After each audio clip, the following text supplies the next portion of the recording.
జై ఈ జానుని ఈరోజు బ్రేక్ఫాస్ట్ ఏంటి జాను అని అడుగుతుండగా జాను సంబరంగా నేతి దోశ సార్ తింటారు కదా అని అడుగుతూ ఉంటుంది. హో తింటాను అని అంటూ డైనింగ్ టేబుల్ చైర్లో కూర్చుంటాడు జై. ప్రేమగా వడ్డిస్తూ ఉంటుంది జాను.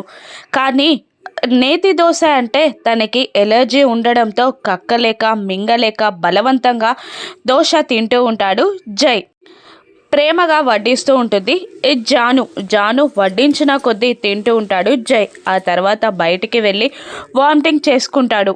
ఇక ఎలర్జీ ఎక్కువ అవ్వడంతో ట్యాబ్లెట్ వేసుకొని హాస్పిటల్కి కాకుండా ఆఫీస్కే వెళ్ళిపోతాడు జై.